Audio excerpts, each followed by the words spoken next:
Hello everybody, it's Neb here again with some more bolt action. Today I'm just going to go through my British and Polish airborne army.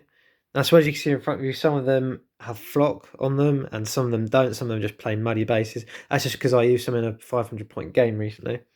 So let's go through everything I've got. So right in front here, I've got my Polish airborne command unit. So you've got your two officers, your radioman and your medic.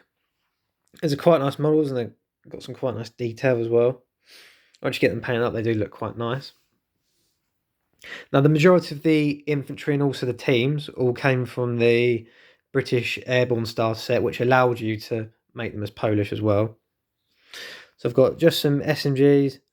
So they're very nice taking 5-man squads, which you can with the Airborne squads.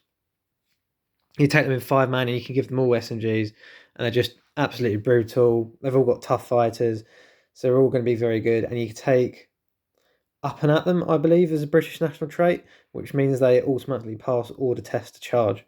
So that's always quite a nice little combination. And you just got your bog standard rifleman. Very good for filling out squads if you want larger squads to hold an objective. Bren gunners, they're right, really. You only need to include them with the larger squads. Otherwise, there's no point in bringing them with the SMG squads, just because otherwise you're losing the SMG, which that's why you're bringing loads of SMGs. Going on to the vehicles I've got to go with them. So I've got the Churchill, and I've got this done with just the £6 main weapon, not the 75. But what I've done is I've made it so that I can change stuff on it. So I've just blue tacked in the gun, and then I've got other guns that I can chuck in later on. So I can take the turret off, and I can just change it. I can change it around to, an AVRE, one of the later models, one of the earlier models. So if I get more stuff, I can always just constantly change it around. And again, I've done the same with the Tetrarch tank. Just so, let me just pull that off. There you go. That screws in. So you can put the 3-inch howitzer on, the Long John, which adds +1 to the penetration, but if you roll a 1 to hit, then you have to spend a turn taking it off. That's for an extra 15 points. Some engagements that might be worth it, but generally you're just better off sticking with the 2-pounder gun. Now, the Tetrarch, even though it is technically an airborne tank, in terms of the Polish airborne from the Market Garden campaign, you can't use it as they were used during D-Day, and then they decided not to use them in the airborne function again after that, and just use them as recon tanks. At the back, I've got 2 transports or recce vehicles. So you've got the Universal Carrier or Bren Carrier. So you've got a load of options here. So I've got it set up with the 2 LMGs. You can get 5 people in it, so that's good for your Piat teams, your flamethrower teams, or just getting the 5-man SMG squad in. Additionally, you could take it as a recce carrier as well, which is an option I haven't tried. And then you've got the Jeep. They can take, if you take them as a transport Jeep, they can take 3 men. And they could take, an LMG on the back, or MMG on the back, or a heavy machine gun.